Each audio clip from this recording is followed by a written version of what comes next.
Hello children, welcome you all again to GK class. Children, today we'll be talking about good manners.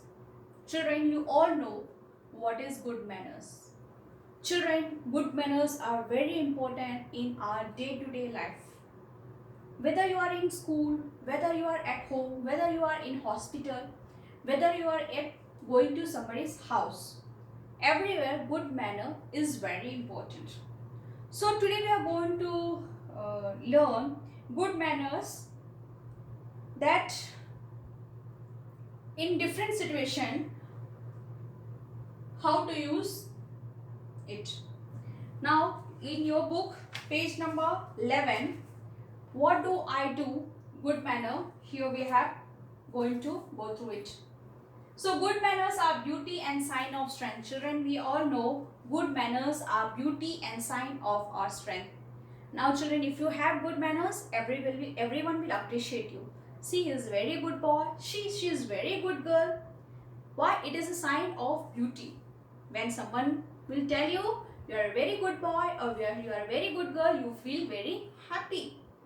So that is a beauty. So that's what it's telling. Now what you have to do is write what did you do in the given situation using the given clause. Now here you have to write, there are some situations given, there you have to write with the help of clue box what we are going to use it. So let's see, when somebody gives you something. Now children, as you all know, there are three magical words: thank you,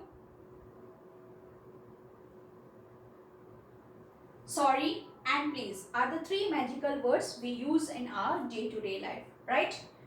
Here, now when somebody gives you something,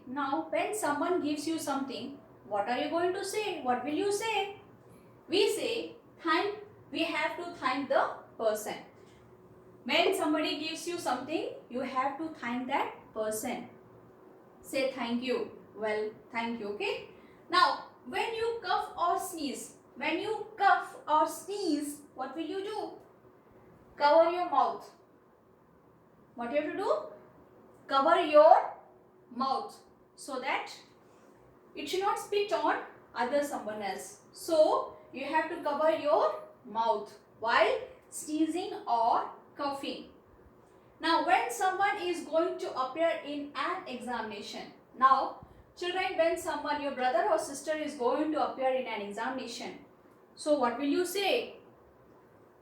Wish him or her good luck. What will you say? You have to wish him or her good luck. Means best of luck you can give for their exam. Now before entering somebody's room, what will you do? You will enter somebody's room directly without knocking? No. You have to take permission first. May I come in?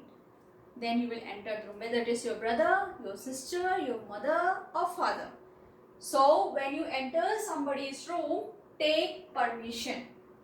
Okay? Now when you are in a hospital, you should make noise? No. You should shout? No. You have to keep silent. Because others should not be disturbed. Patient should not be disturbed there. Okay? So when you are in a hospital, keep silent. When you are in a hospital, keep silent. Now when somebody comes to meet you, what will you do? You have to greet them. Namaste. Right? Whatever you are using at home, namaste or whatever you do, that is greet the person. You have to greet the person. Here only some good manners given, children. Other than this, you all know your mother and father must be have teaching you what are the good manners in day-to-day life. Don't do this, do this. These are good manners. Okay, children? I hope this chapter is clear to you. Do it in your textbook, children. Bye and have a nice day.